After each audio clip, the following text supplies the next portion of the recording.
I'm Amanda Bartlett. I'm representing Bristol Community College Student Veterans of America.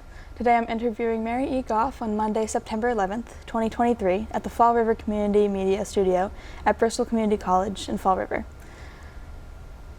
Also presented with us are Steve Reese and Austin Scott, who are operating the cameras, DoD Skillbridge intern Pete O'Brien, and Denny Cosmo of the Joseph A. Marshall Veterans Community Center.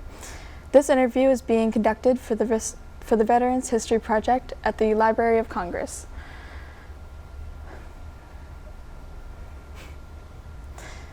All right. Would you like to state your full name and date of birth? Mary Elizabeth Goff, October 4th, 1946. All right, and what was the highest rank that you attained during your time? Captain in the Army Nurse Corps.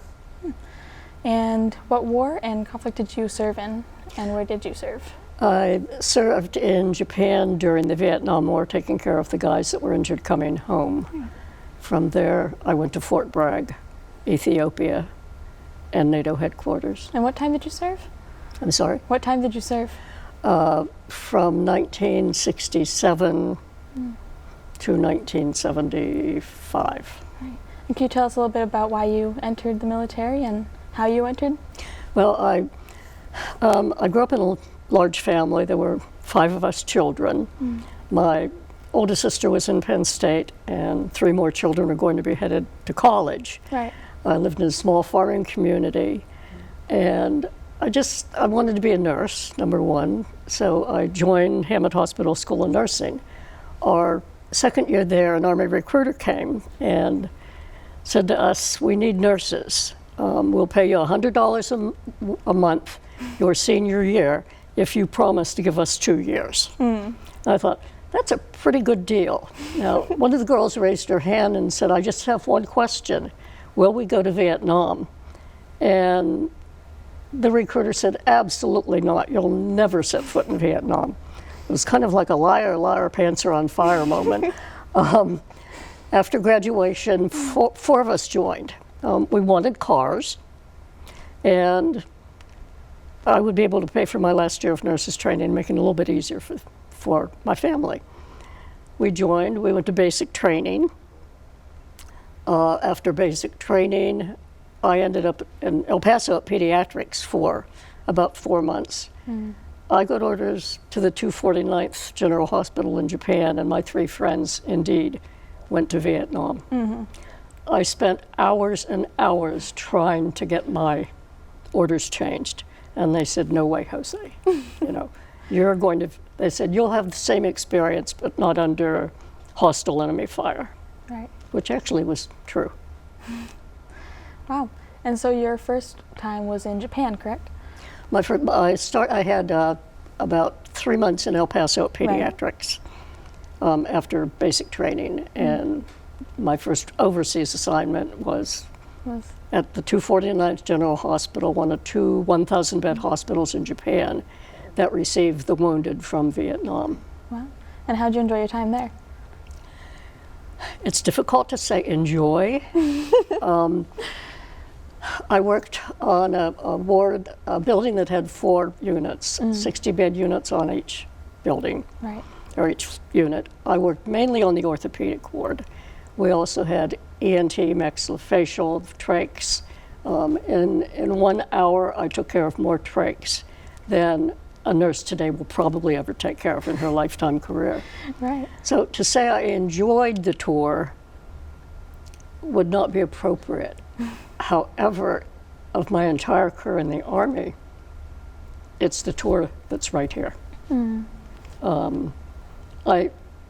I could take care of the wounds. The wounds, even though they were absolutely horrific, I was much, much more concerned about taking care of the invisible wounds. Right. How the guys would be adapt to going back to the States, how they would be accepted. Right. And many of them are still suffering to this day. Absolutely. I feel like mental health is a big thing that's overseen.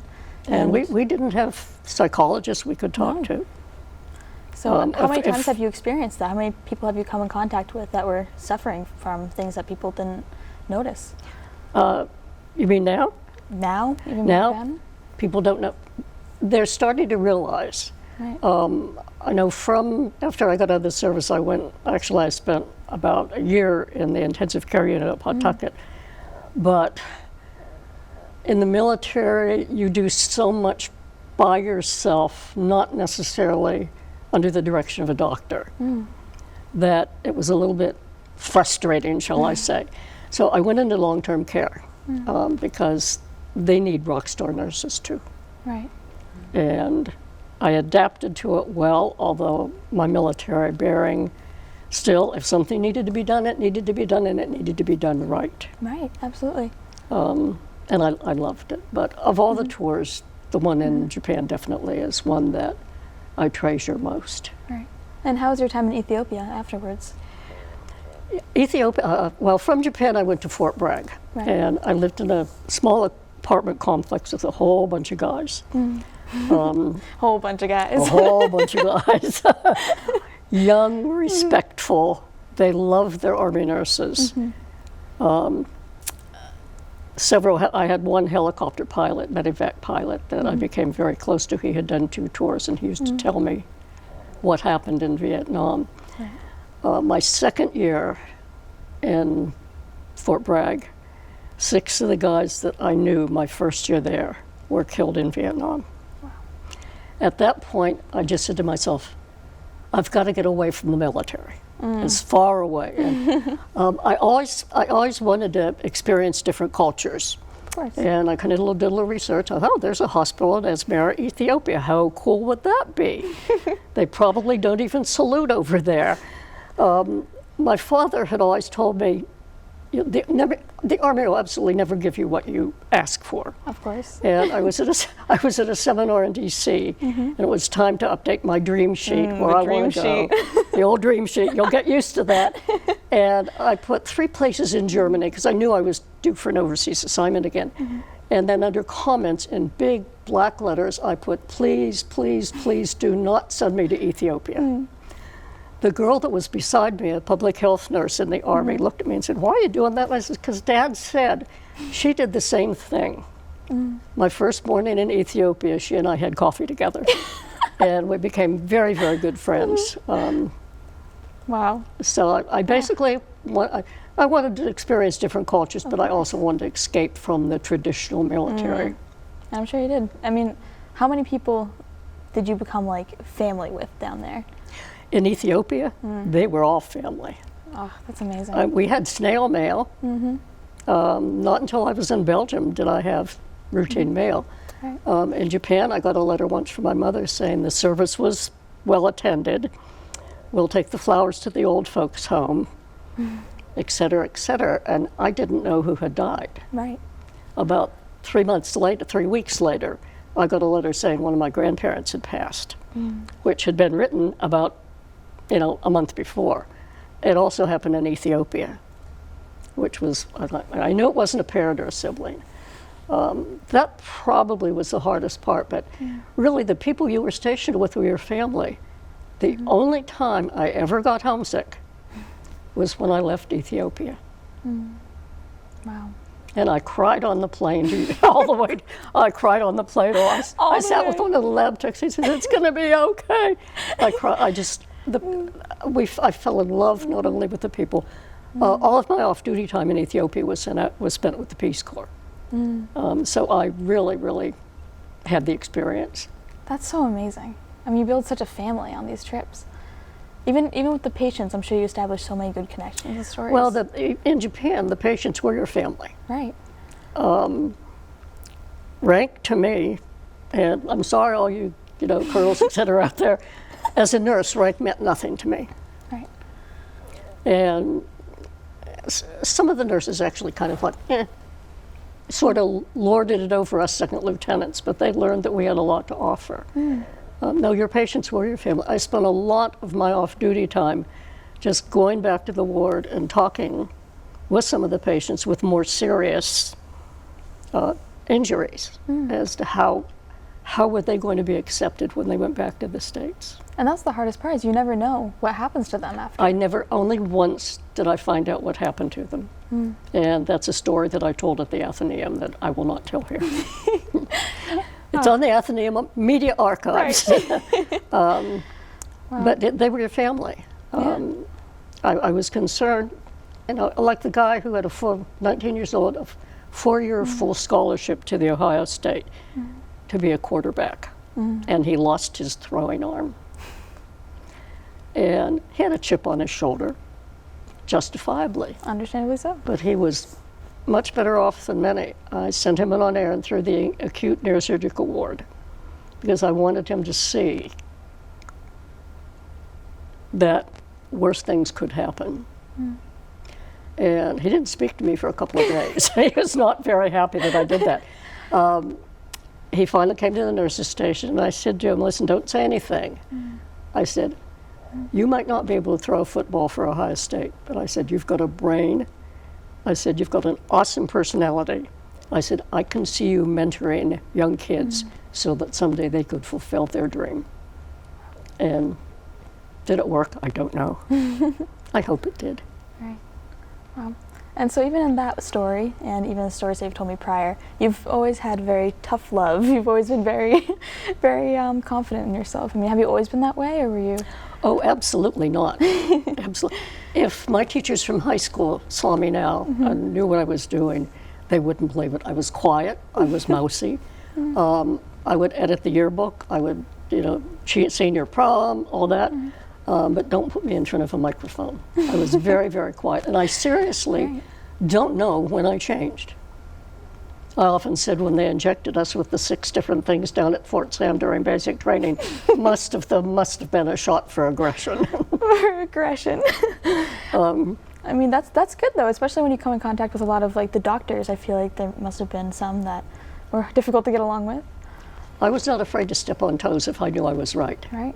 And I'd even step on toes even if I thought I was right. And the doctors, they respected the nurses. We were their eyes. Right. No question. I mean, you were always right, of course. No, absolutely not. No, absolutely not. And I would be the first person to admit, well, that didn't work, did it? And some of the interactions with the patients, I'd love to know how it turned out. Of course. I mean, do you still keep in contact with a lot of people that you've met during this time? Patients, no. My one friend, Kay, 4 of us went in. McKay passed 20 years ago to the day that the pact was signed from Agent Orange. She was stationed at the 24th evac with Donna, and Donna said you could see the stuff of whatever they were spraying float in. Donna is my best friend today. We've been friends for 60 years. Wow, that's amazing. And again, my husband's starting to learn it. He's getting adjusted to the fact that when I meet, especially a Vietnam vet, I can spot those guys a mile away. And I say, thank you for your sacrifice. I don't say thank you for your service. Because generally speaking, people don't know what it involves. So I always say thank you for your sacrifice. And usually they unwrap you a big, big bear hug. And so he's getting used to that now. God, and I love that. I mean, you've always worried about the mental health, and you've always got to truly know people. I was actually more concerned about that than I was the wounds. Yeah. Wow. That's amazing. Because they could get a prosthesis for their missing leg. Right. And actually, someone once said nothing good came out of Vietnam, and I said, yeah, I've got to disagree. After that, prosthesis development became much, much more extensive and refined. In Iraq and the conflict there, the time from injury to an acute care hospital is less than 12 hours sometimes. And less than 12 hours they're in Landstuhl, Germany. Wow. Which is pretty powerful when you think about it. Absolutely. And now, even following that, how was your experience coming home? Because I know there's a lot of people that didn't feel the same way about Vietnam, and a lot of people who disagreed with the things we were doing. Well, when I got off the plane in California, we were told, don't wear your uniforms. Well, I didn't wear my uniform, but they lost my luggage. And so I had to leave the airport. I was with a couple nurses and a group of guys, and I actually wore a Hawaiian shirt that one of the guys gave me and a pair of kind of like plaid boxers that another one of the guys gave me. But I was still pelted with rotten tomatoes and eggs. Wow. And, baby killers, yelling baby killers. Right. And even in my hometown, as small as it was, I felt the, what shall I say, effects. To go into the bank, which was very, very small, and have the teller, who I went to school with and was a good friend with, put her out to lunch sign at her window. Just to avoid it. That's You knew. My goodness. And how long did it take for someone to actually be interested in their stories? I never talked about my stories. Really? Nobody ever asked me. Wow. No, I mean, and that was very, very typical of the Vietnam era and also of nurses. Right before COVID started, my son Jim in Utah said to me, "Mom, would you do me a favor?" I can't say no to Jimmy. He said, "Would you just write down some of your stories?" And so I did, and I took the little journal out to them, and it's definitely not fine-tuned. And I gave it to he and his girlfriend to read, and when he returned it to me, I said, "What'd you think?" And he said, "Well, here goes." He said, "Holy effing shit, Mom." He said, you knew how to do something other than bake cookies and do carpool and volunteer for nursery school." And so it kind of like opened his eyes. Then I tried to get it, but I needed new hearing aids. And I'd been told, you were military, you get new hearing aids. Well, you have to get benefits first. So I applied 3 different times and was told I made too much money. I'm living on Social Security. Figure that out. I spoke with a gal by the name of Dora Vesquez Heller, who was at the time VFW chief in Rhode Island. And I had told her some of my stories. So right before the pact was signed, Dora called me and she said, could I relate one of your stories? And I said, okay. When I looked at long-term care, I probably had 5 patients with ALS, or cancers attributed to Agent Orange. One of the guys had a son who was so very devoted. You could tell they had just a beautiful relationship. I went into the guy one night and he was misty-eyed. And you never said, "What's wrong?" because you knew what's wrong. They were dying. So I used to say, "What's up?" And they said, he said, "I'm never going to get to share a beer with my son on his 21st birthday." And I said to the guy, I said, "Oh, what was your favorite brew?" He said, "Oh, a Coors." I've purchased 2 beers in my lifetime. And I snuck them in, and I didn't sneak, I put them in my lunch. The next time I worked 11 to 7, and he and his son enjoyed a cold beer. When Dora had to make a statement at the press conference in Rhode Island, she called me and she said, "May I tell that story?" And I said, "Sure." And I listened to her, the broadcast, and I said, I need to open my mouth myself. And at that point, I started. I spoke with the Athenaeum at the Navy Prep School, State of the State, which I had told you about. And probably the one that will absolutely be my favorite was at the Wall in Fall River for the Candlelight Memorial Day service. Not easy to do. And of course, I had my paper typed out, big font, and the guy before me introduced me and said, "Well, this gal does it the old-fashioned way." And I got up there and I wanted to say, it's so easy to read through big font when you're looking through tears. But I didn't, because that would have, I don't know how the speech went, actually. I've never listened to it myself. Oh, really? I've never listened to any of my performances. Wow. But it was definitely a moment, and I hope they ask me back next year. And so even going off of that, I mean, what's the best compliment or award that you've gotten out of this? Anything that you could remember that was something like that really stuck with you? When a Vietnam vet hugs you with tears in his eyes and says, "Thank you." And I can spot a Vietnam vet Oh, you've told me. a mile away. About 2 years ago, I was at the Stop and Shop parking lot, and there was a kind of beat-up pickup truck and a dude standing beside it with the patches here and there. And I went in, did my shopping, came out, put the stuff in the go, went to the Hallmark, Sackett's, whatever, and came out. He was still standing there, and I said, boy, I said, I'm glad I'm not paying the bill of whoever's doing your shopping. And he said, no. He said, I'm just debating whether to go and get my groceries or go to the bridge. And I thought, dear God, he's thinking about suicide. I looked at him and I said, did you serve in Vietnam? And he said, yes. And I said, I'm an Army nurse. I said, may I give you a hug? And he looked at me and she started to tear up. And he said, yes. And I said, if I can find you help, will you take it right now? Because I said, don't let those, and I will not say the word, effing G's, win one more of our guys. I called the local authorities and I said, I want an unmarked car.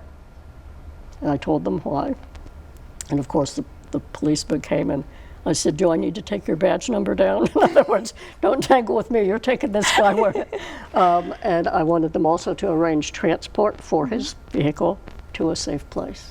And I don't know what happened. I know he left, I don't know how he did.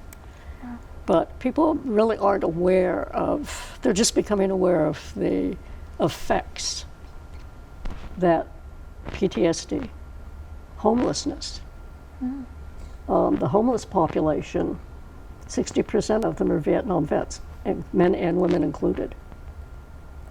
And it's a challenge. It is, and I feel like that's not talked about enough. I mean, you've definitely had first-hand experience. One of the reasons I'm talking is to encourage specifically other women to talk. I mean, you spent years where you weren't able to, or that nobody really asked. Yeah, nobody wanted to know. You know, what did you do? Oh, I was an Army nurse. Where did you serve? You'd get to the Vietnam part, and then they'd change the subject. Right. Wow. And I mean, I understand it wasn't a popular war. We were being lied to. I used to get letters from my mother saying, thank heavens, 3,000 troops are coming home. And I just wanted to say, yeah, Mom, they're either in body bags or missing arms and legs. And you can't tell a parent that. No. I mean, and I don't think, she has no idea how much I wanted to go to Vietnam.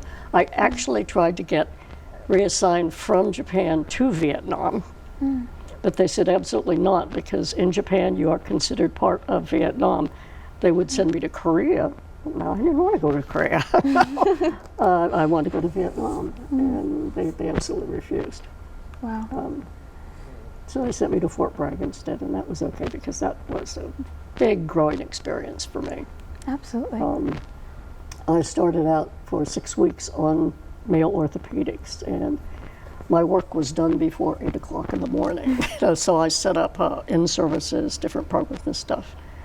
Then I was challenged as night supervisor for 3 months with a chief nurse who became assistant chief nurse of the Corps and was very, very particular, needed to know everything because she needed to present her report to the colonel. That was a growing experience, and I rocked. I succeeded. From there, I went to a female surgical ward, which was absolutely a disaster. The first day I was there, one of the surgeons came in and wanted to know if some blood work was back, and it wasn't because he didn't order it stat.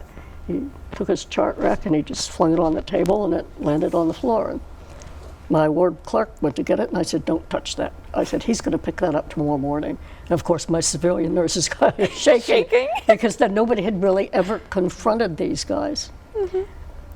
When I went about a month and a half before I was scheduled to go to Ethiopia, they wanted to pull me down to Central Supply to cross-train in the surgical aspect of whatnot.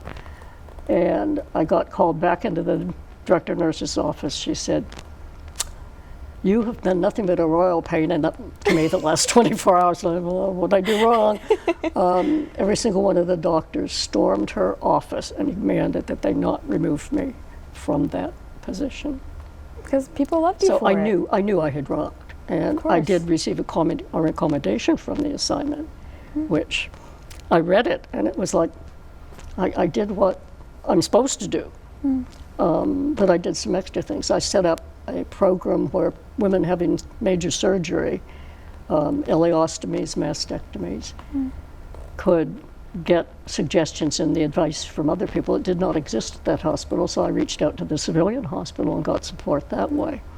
There were different things on education for the enlisted people, that not necessarily about what they were dealing with every day, but just generally speaking.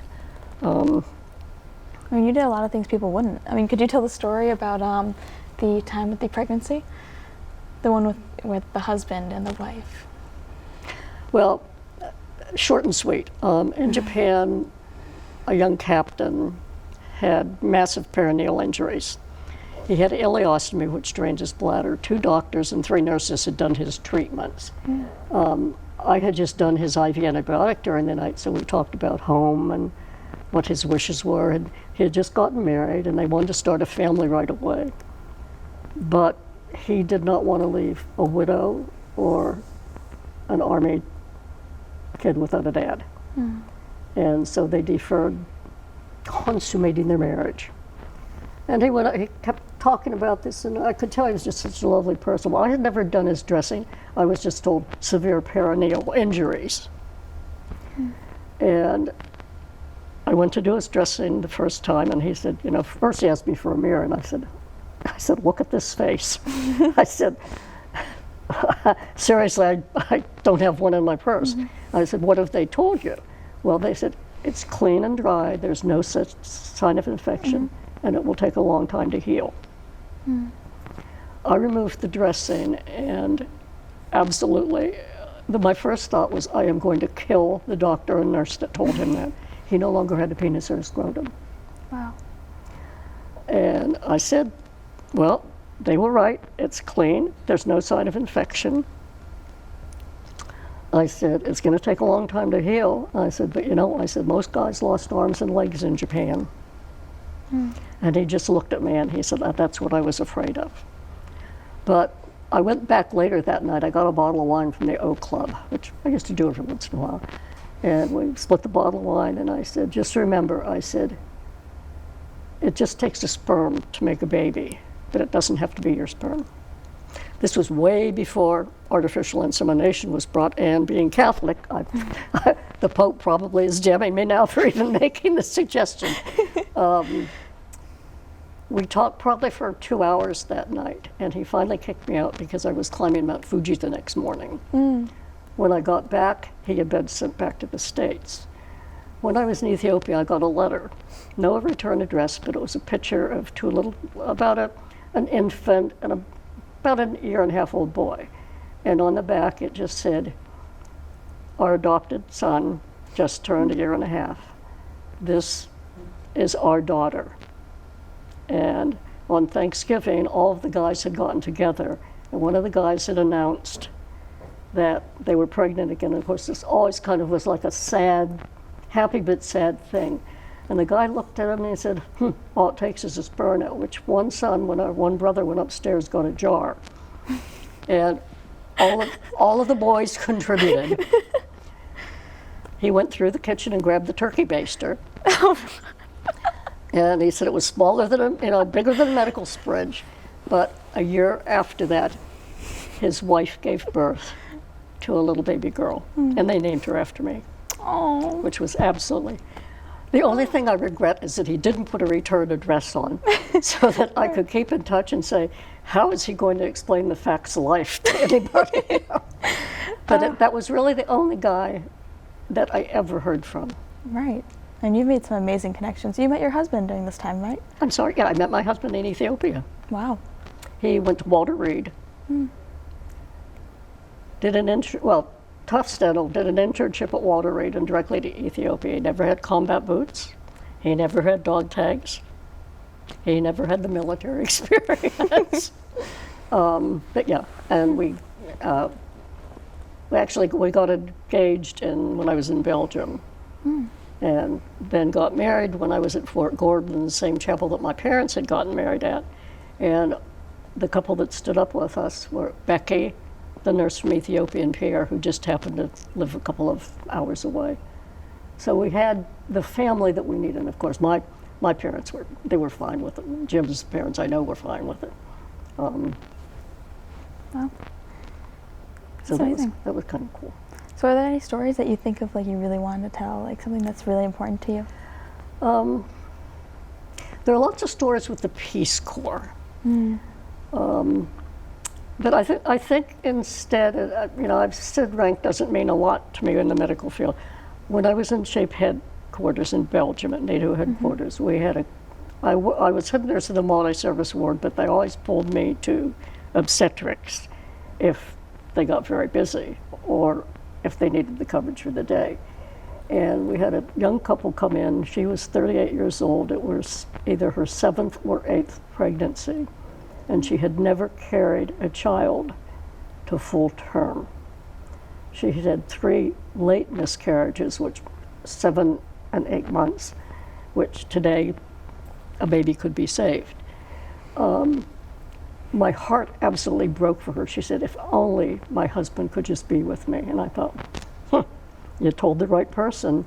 I talked to the anesthesiologist who was a nurse, and I said, I'm going to sneak him in. And this guy looked at me and said, whoa, whoa, whoa, you're going to catch hell. And I said, I don't care. So I got the guy gobbled up and told the wife, don't talk to each other, just, he can rub your shoulder, you can hold his hand, whatnot. And they delivered a beautiful, beautiful baby boy. And there was not a dry eye in that room because everybody knew this was the only chance this woman was going to have. Her eggs were getting old. The doctor stood up and said, congratulations. He said, let me go tell your husband. And I thought, uh-oh, here goes. And I said, Dr. Matthews, your husband has been here all the time. His face turned the colors of the red stripes on that flag. And he looked at me and he said, I'll speak to you in my office in 15 minutes. And I thought, okay, here goes. So I went in, and he said, sit down, please. I even saluted when I went in, he was a colonel, and I thought, man. And he said, I said, Dr. Matthews, I said, before I say anything to you, I said, I just want to say, I don't think there's an Army regulation that prevents fathers from being present at birth. I said, in Ethiopia, I said, I don't think we had any births that the fathers weren't present for. And I said, I've seen your family, and he had about 5 kids. I've seen your family come in on their bicycles in the morning for breakfast. And I said, you are so blessed to have so many beautiful children. This family, this is their only shot. So I said, I'll take whatever punishment you give me. And I said, and truthfully, would I do it again I said, yes, I would. And he just said, you're dismissed. When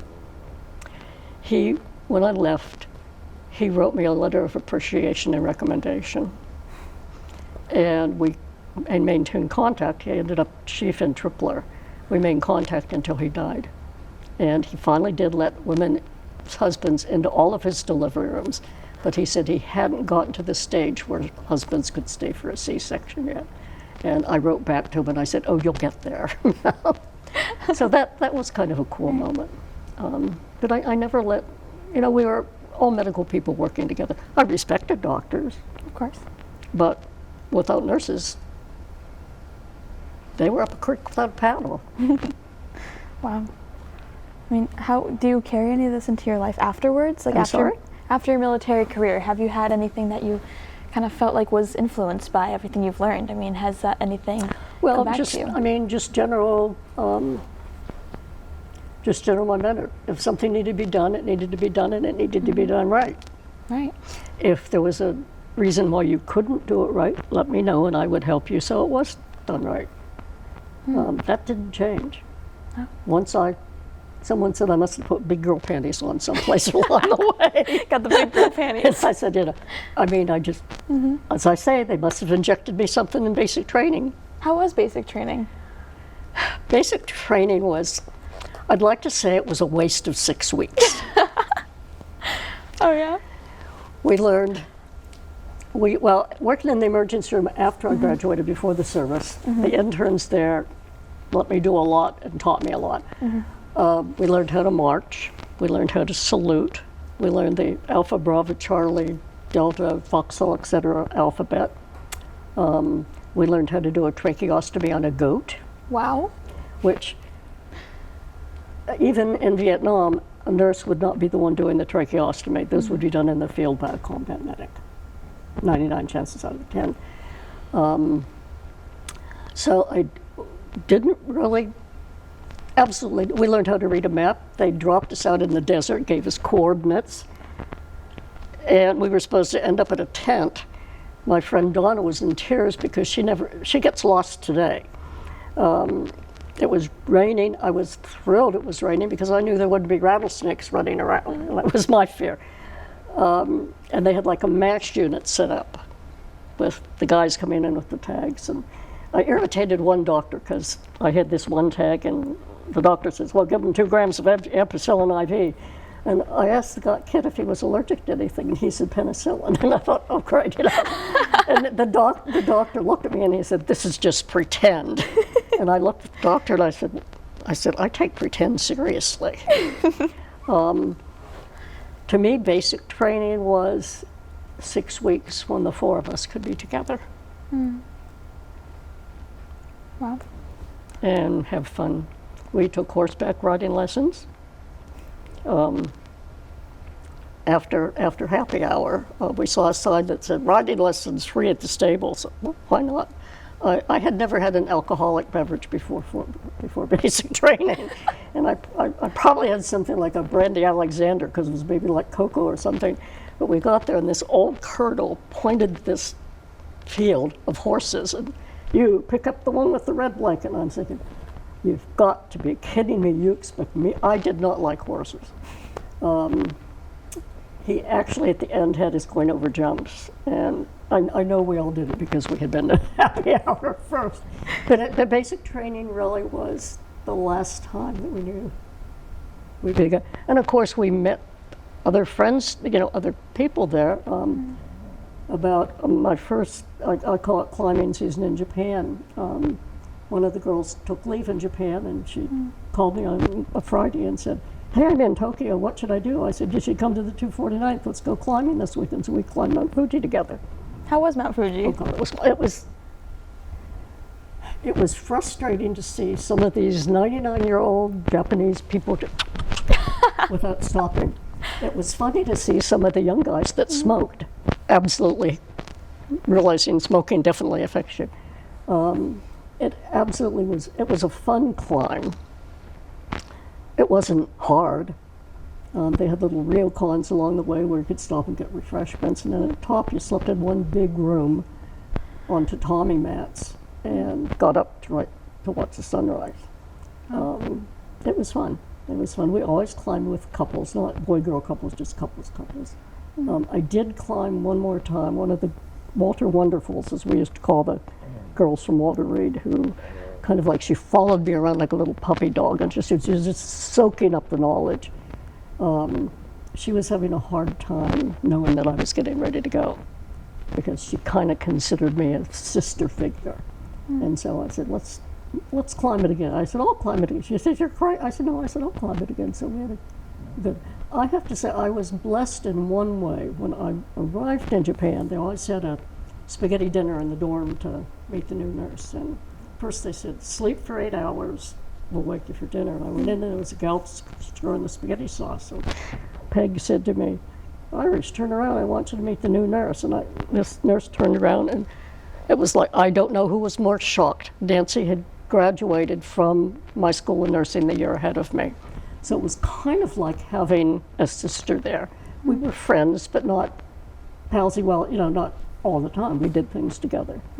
So that was kind of cool. Wow.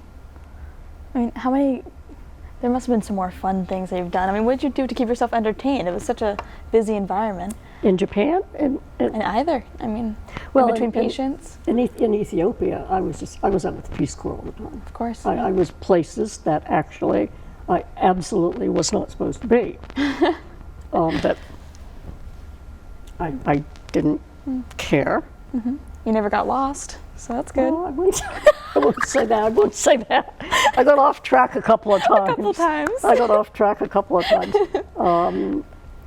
You were supposed to drive with 2 vehicles, and that really put a hamper on me, and I just got to the point where I knew where I was going. It was always down to Mekelle, which is about 4 hours away.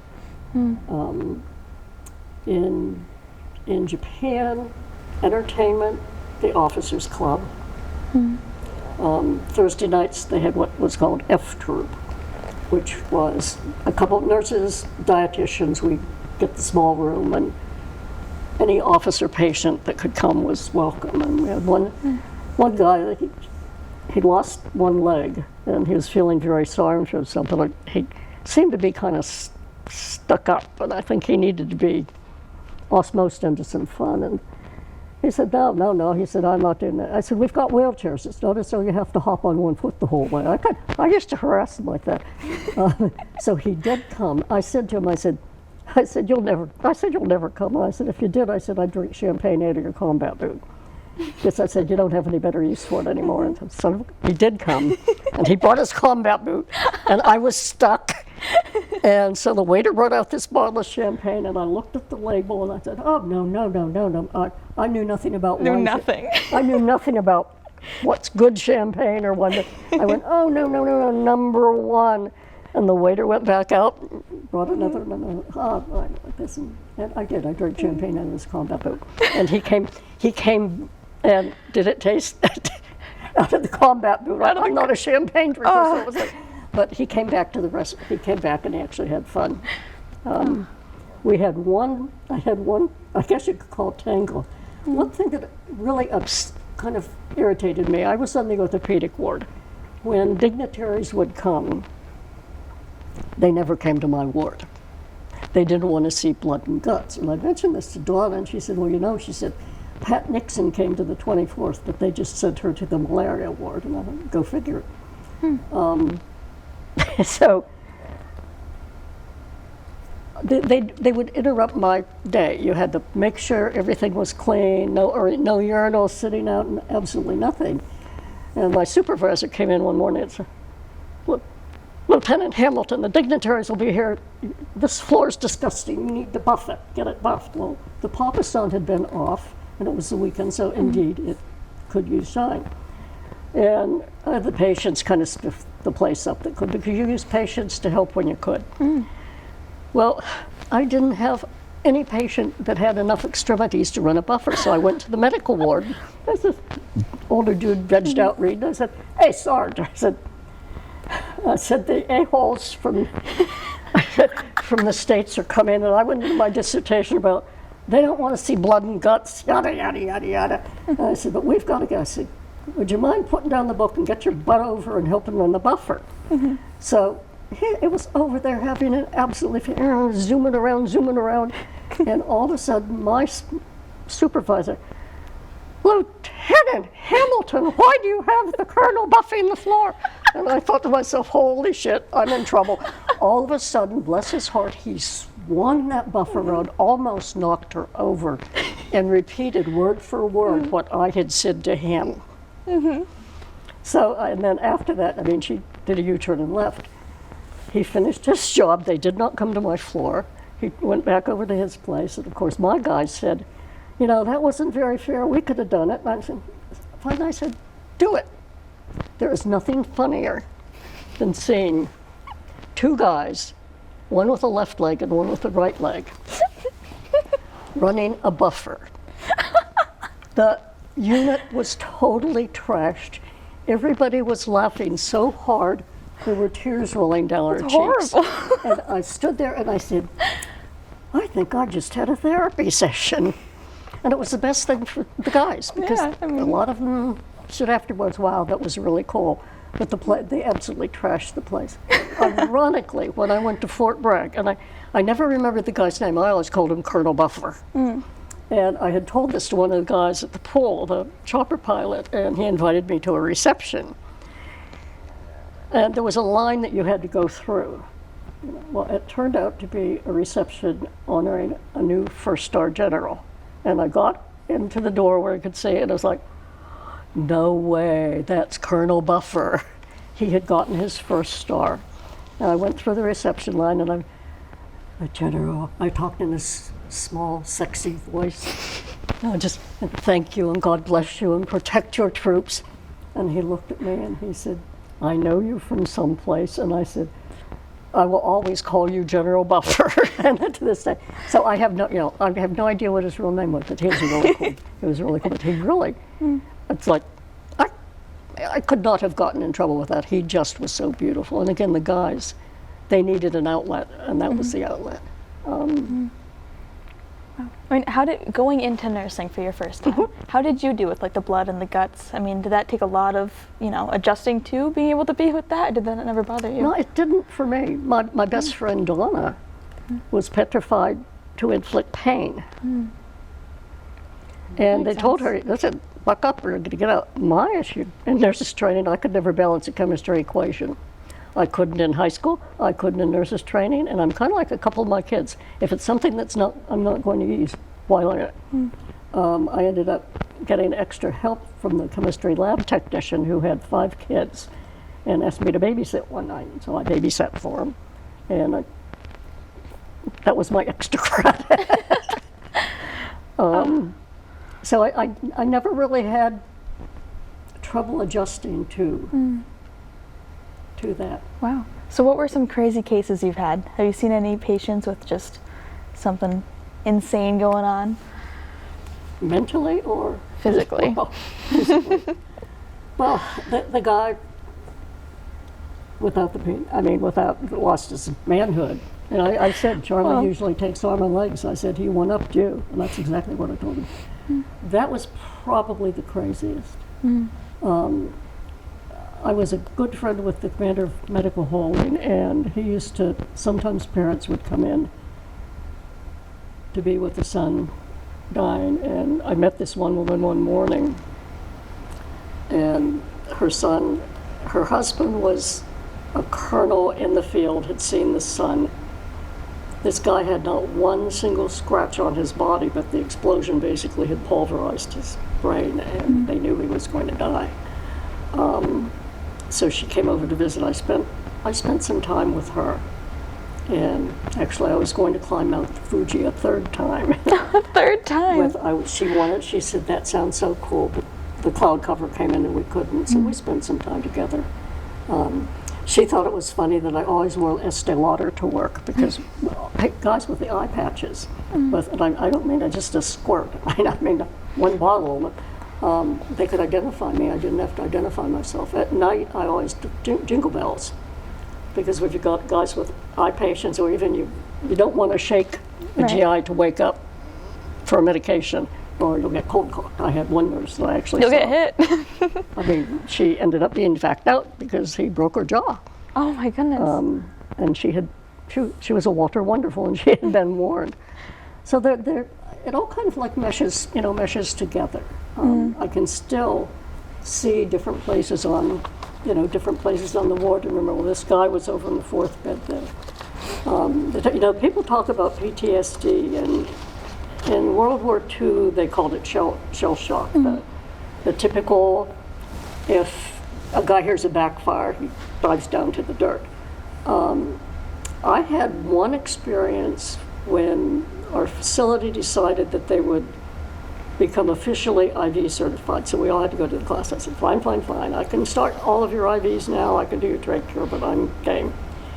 And I always went early to get a front row seat. And I checked in. They said, the coffee and donuts are in the room. I said, yep, all Army guys have to have coffee and donuts.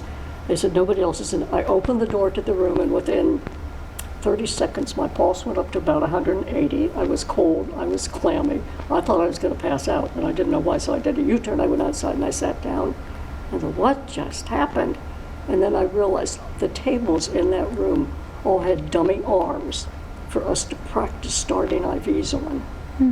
And way in the back of my brain, it said, is that what happened to all the arms of the guys from Vietnam? It just flashed me right back into that. That was really kind of cool. Once I figured it, it was scary when it first happened, it was really kind of cool. Just how the brain works. You don't even notice that. No. Wow. But the PTSD today, PTSD, homelessness, so much more needs to be done. Absolutely. So much more needs to be done. All right. Wow. Well, is there anything else you would like to add, story-wise? I'm sorry? Any other stories you would like to add? Are there any, I told you that you want me to talk. Some I will.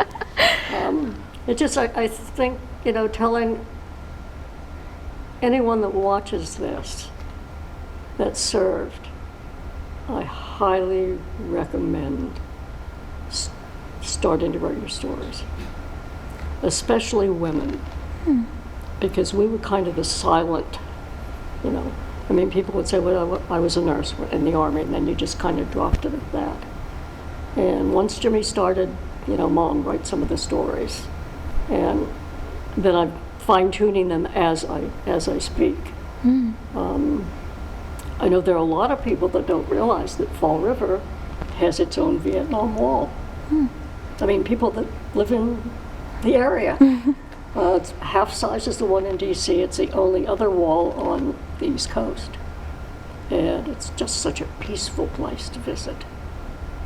And you usually run into a couple of Vietnam, couple of vets when you're there, and I can spot one of those guys a mile away. That's impressive. And again, speaking that night at the wall was not easy. Because I know too many guys on the wall. And we have one family friend who was missing, an Air Force pilot, was shot down over North Vietnam and was missing for 35 years. A young kid was playing around one of the dig sites and found some bone shards and actually turned them in. It took about 10 years until DNA research had fine-tuned itself to actually be able to identify him. By that time, both of his parents were dead. That's unbelievable that they're able to identify that. The number still missing is something like 1,200. It's high? It's high. It's a good amount And missing. granted, they might not, some might have deserted and gone elsewhere. Right. Wow. But there's still hope. There's still hope.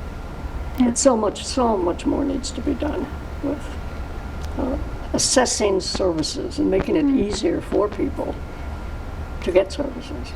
Absolutely. Even with sexual assault in the military. Well, back when I was in service, it didn't exist. It was not brought up, and I'm quite sure if a woman would have protested or brought it to someone's attention, the reaction would have been, well, she asked for it. What was she wearing? What was she wearing? Was she, flirting? I'm sure that, and it did exist. The other thing, gay, lesbian, that wasn't even talked about. My night corpsman in Ethiopia, he had 2 bachelors and was working toward a master's, and used to follow me around like a little puppy dog. And I said, where'd you get your training? And he said, he decided, he was working toward a second master's. He decided to enlist to do his civic duty. They asked him if he knew how to take a blood pressure, and he said yes. And they sent him to Japan as a medic. And it's like, that's why he was following me around. And good-looking guy. We had a good Christmas together. We had both worked, and I said to him, what you doing New Year's Eve? And he said, man, and nothing. And I said, I looked and I said, God, Tom, there are plenty of nurses on this coast, including the one you're sitting beside that would love to date you. And he looked at me and he Very said, smooth. yeah, he looked at me and he said, we've had enough private conversations that I can share this with you. He said, I'm gay. And I said, something like, I'm happy. So, I had never been aware of that. Right. And I said, oh, okay. And he explained it to me, and thank you. And I said, well, why don't you, we could still go out. And so, of course, if anybody knew then, he would have been dishonorably discharged immediately. Right.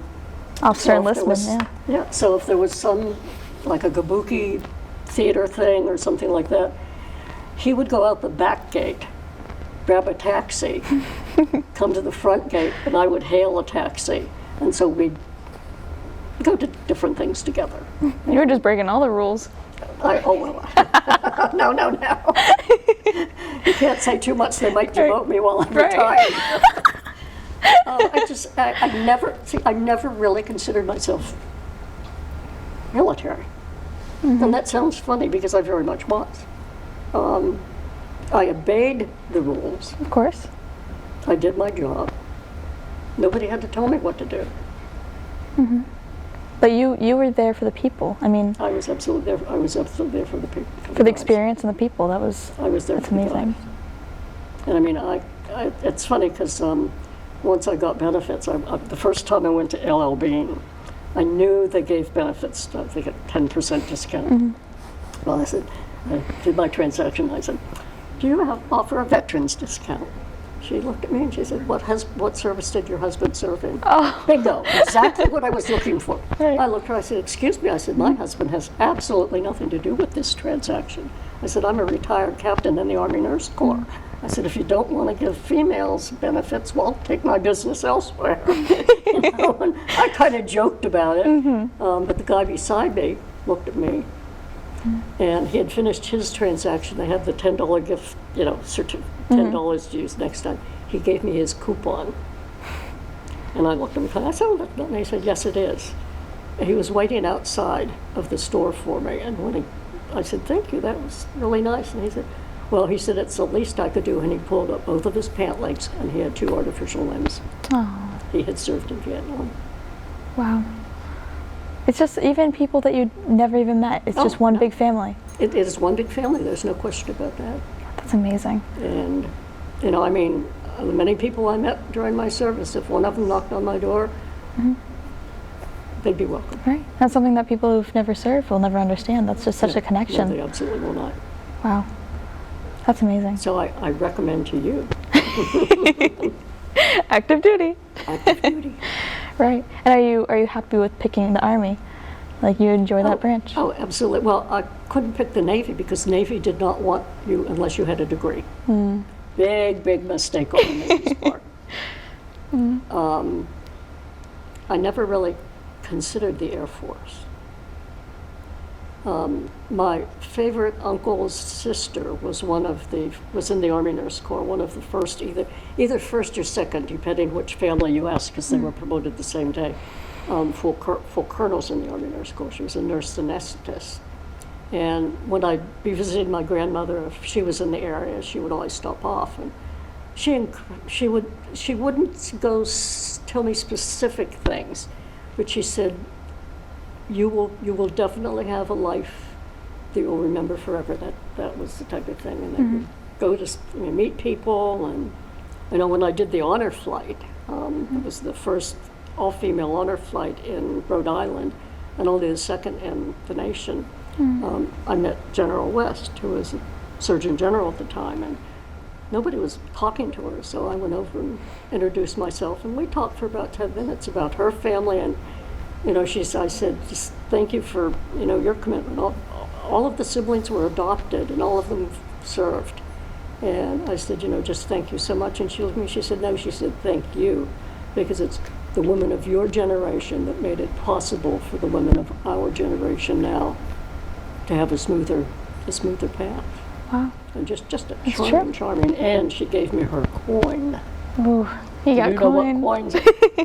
Yes. The tradition of the coin, if you meet the person again, if you don't have the coin with you, you're the one that has to buy the booze. That's kind of like. But we got on the bus, and the person that sponsored me stopped and said, guess what? Mary got the coin from the Surgeon General. And everybody kind of looking at me, and it's like,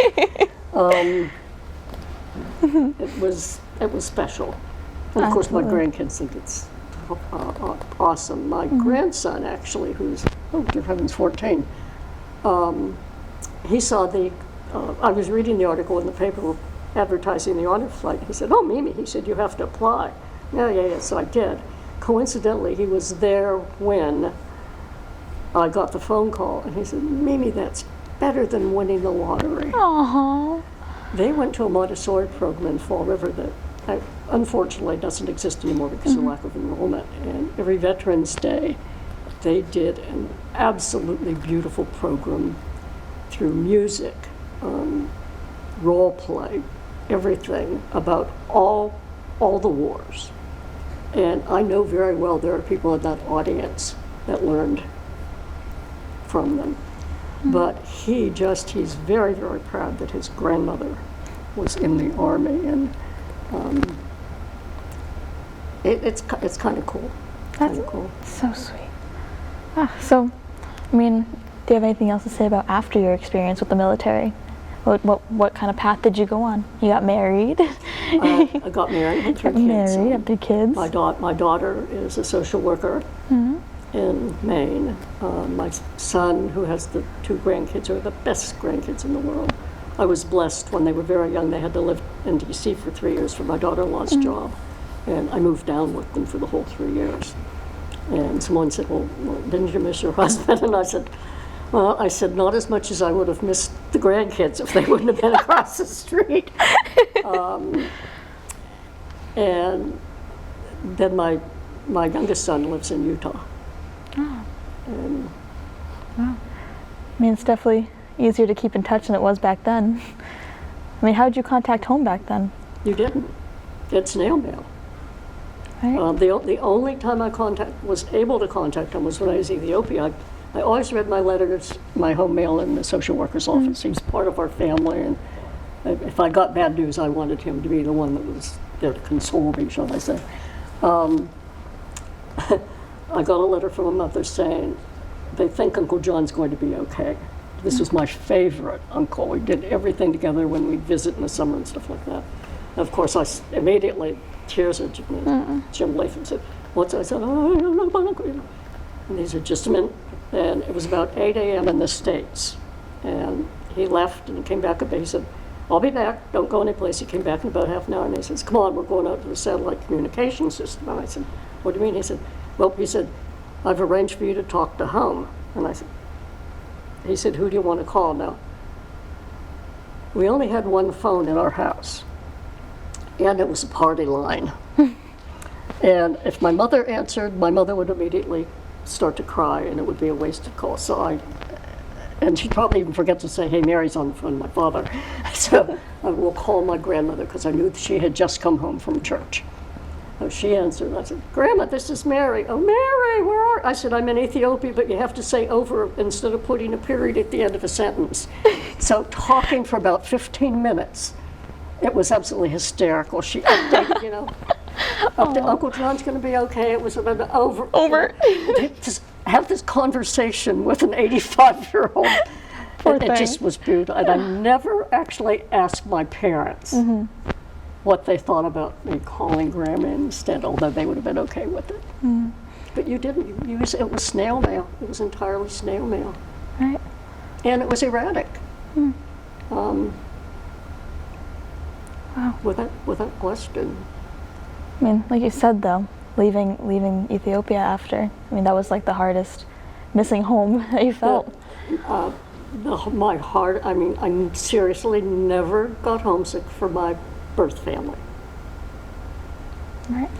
But I missed not only the service people in Ethiopia, but I missed the country too.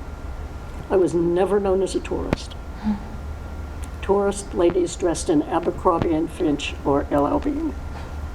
And I was cutoffs, blue jeans, flip-flops. And many, many nights. I always traveled with a pillow and a blanket because I would not drive after dark. And I did break that rule about 2 cars all the time, routinely. Would I do it again today?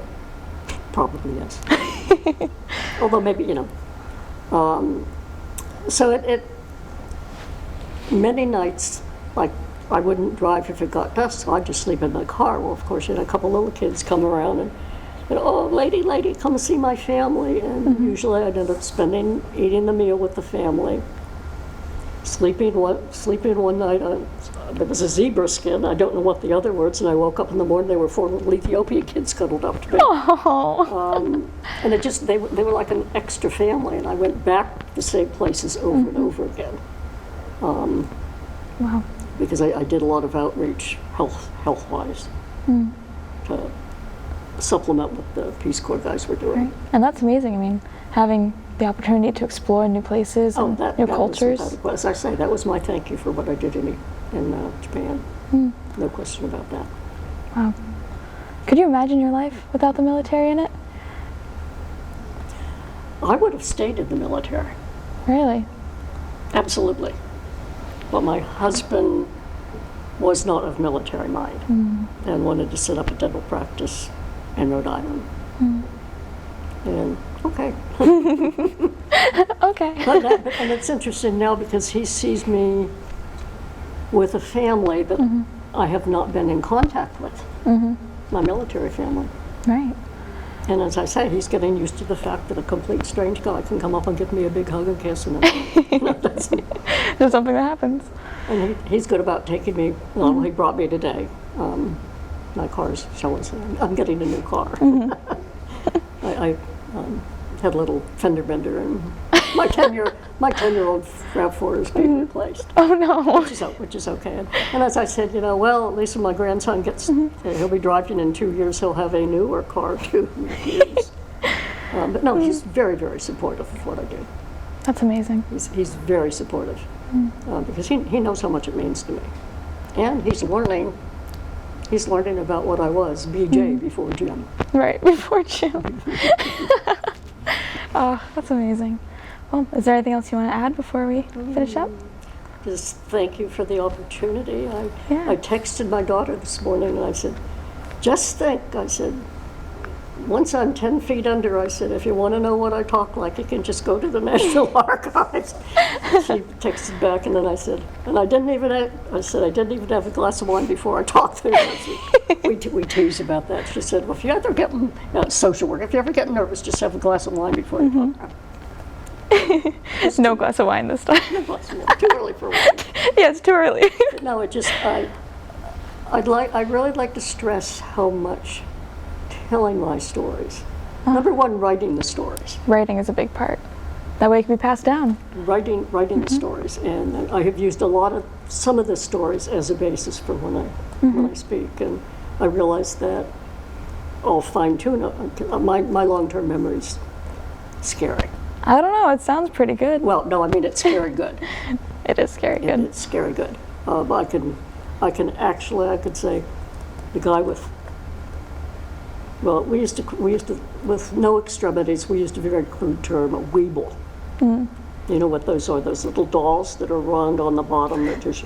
Yes. And it was a crude term, but it was so much easier than saying bilateral lower legs, describing fully. It definitely changed me as a person. And I'm not sure what way. And as I say, I was mousing quiet, and I'm no longer mousing quiet. I will speak my piece. I am not in the service. I was not afraid to step gently on toes of somebody that outranked me, because I was a nurse and they were doctors, and they respected it. And without nurses, they couldn't do their. They couldn't. They couldn't do their work. Right. So we could make it easy for them or more difficult for them. But yeah, that's so important. I mean, writing down your stories so that can be passed along and people remember I think it's important, and the more you talk about it, the easier it is to talk about. There are some things I will not talk about. Right. Well, at least at this point. That's even important, as we talked about before, for mental health, to tell your story. It's helpful, and as I say, nurses were just nurses. I had someone say to me, "Oh, you were in the Army. What did you do?" I said, "I was in the Army." "Oh, you were just a nurse." And it's like, I didn't respond. How do you respond to something like that?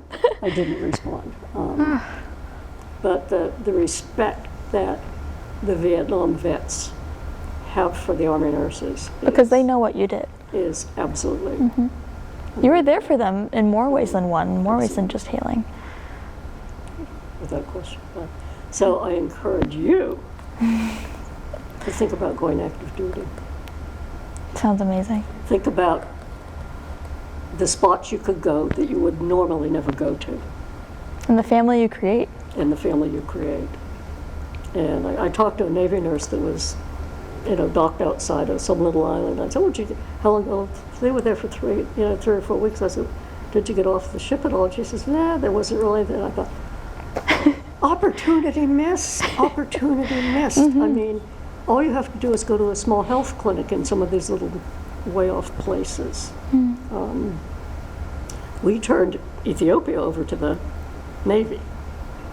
It was actually a Navy, it supported the Navy satellite communication station, but when satellite, yada yada became more refined, they didn't need the base anymore.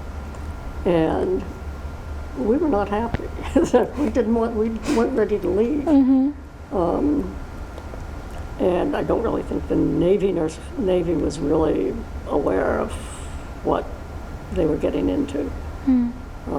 Just a wide variety. I mean, we had one case, probably I don't want to say coolest case, the most interesting case I actually had in Ethiopia was about a 22-year-old guy that had a weird affect, a little temperature, just couldn't put a term on it, other than he was trying to talk his way onto the surface, which was very, very common back then. And the doctor basically was discharging him to duty with a diagnosis of FUBAR.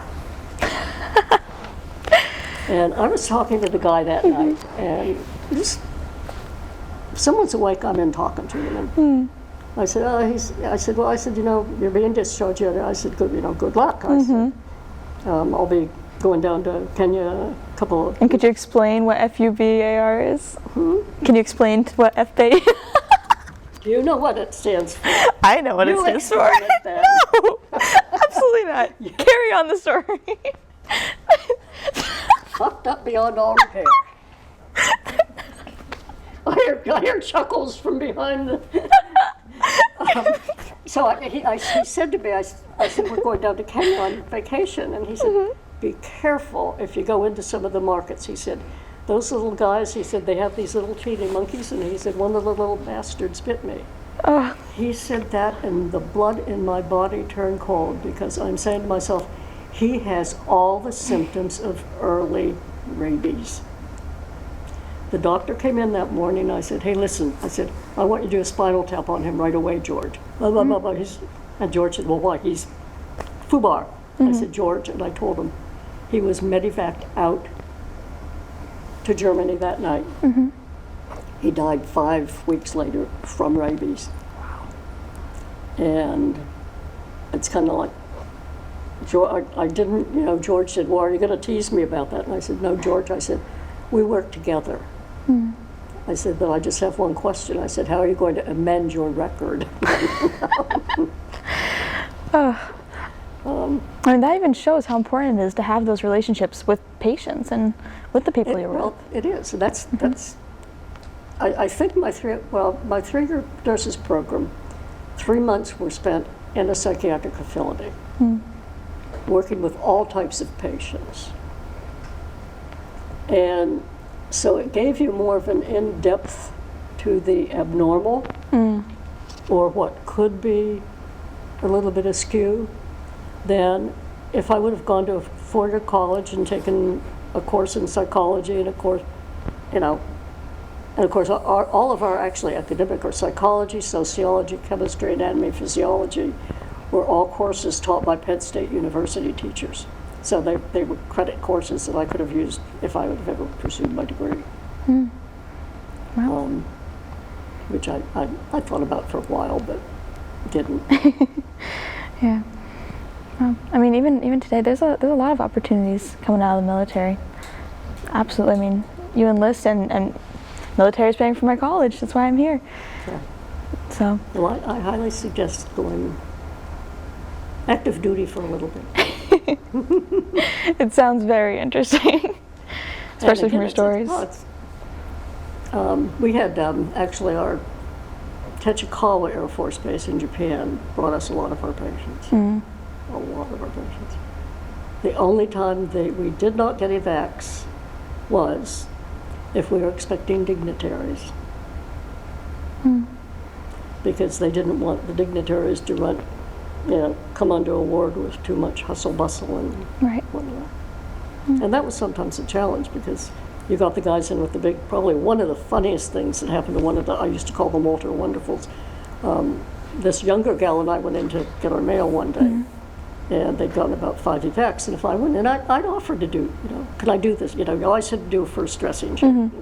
And this nurse said to me, oh, that's a large dressing, that's really beneath you. And I thought, okay. Meanwhile, the corpsman that was there looked at me and winked and said, stick around.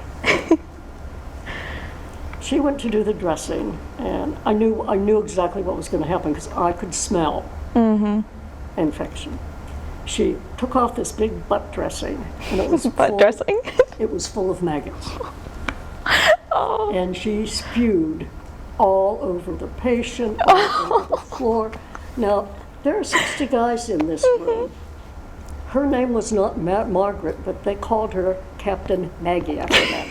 And they all started applauding. Oh my goodness. And they called her Captain Maggie for 2 days. I finally told them, knock it off. You've had your fun. But they didn't like the fact that she was lording it over us. And of course, the nurse that I was with, the other Walter one, she said, did you know that was going to happen? And I said, I did. I could smell it. I could smell it. And I had once in long-term care, I had a nurse's aide come to me in the middle of the night and say, Mary, there's something crawling around this bed out. Bed. And nobody had told me this person they were using therapy. Leech therapy, right? And, well, I went, and of course, a little sluggy type thing. I said, what the hell are you doing out here? Get back under there where you belong. And my nurse's aide was from Nigeria. And she looked at me and said, we fry those in oil and eat those over in Nigeria. And I said, no, let's not go. But it's all about respect. Doctors respecting nurses if they want respect. And I really can say the medical care that the doctors gave was excellent. Excellent. One of the doctors I worked with at Fort Bragg, an OBGYN guy, actually delivered all 3 of my children. Wow. When I moved to Rhode Island, I looked in the yellow pages. And you found them. I thought, awesome. So that was cool. Yeah, and that's an amazing part too. You bump into people that you never thought you would again. Yeah. Wow. And just the circle of events. But again, telling stories, I think, is probably one of the most beneficial things to people. Right. I did a weekend storytelling Project New Hope, a Massachusetts organization, did a storytelling weekend, and in 4 different sessions we crafted a 5-minute story. And any of the story that was talked about in that circle stayed in that circle forever. And it was unbelievable. Unbelievable. Wow. I mean, even just from the stories I've heard so far, very inspiring. Some, some are, some aren't, and it was just kind of like a day-to-day event for me. Right. So I say at Fort Bragg, when there were attacks on posts, the guys used to take me I was working 11 to 7, they used to drop me off, and in the morning my car would be in the parking lot.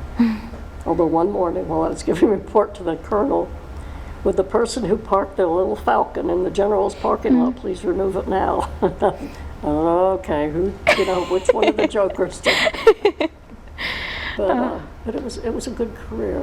I thoroughly enjoyed what I did. Yeah. And I was very, very thankful that I went to a 3-year diploma school. Right. Absolutely, absolutely. Even especially with Vietnam, there's people that's going to agree with it, there's people that's not. But at the end of the day, how many people, you've helped so many people in countless ways, besides just being a nurse. Just meeting people and communicating and understanding, like having someone there to actually hear them, Right. Probably meant so much more to them. As I say, I was really more concerned. I could do the wounds. I could start the IVs. I could do the trach care. I was more concerned about what was going to happen when these guys went home. That's beautiful. And we all know it wasn't good. And it still isn't good. More services definitely need to be assessed. Oh. Well, I love this conversation. If you have anything else to add, No, thank you for inviting me. Yeah, it was amazing meeting you. And I encourage you to think about going active duty for a couple of years. It's quite the experience. You will not regret it. You will not regret it, without question. Well, thank you.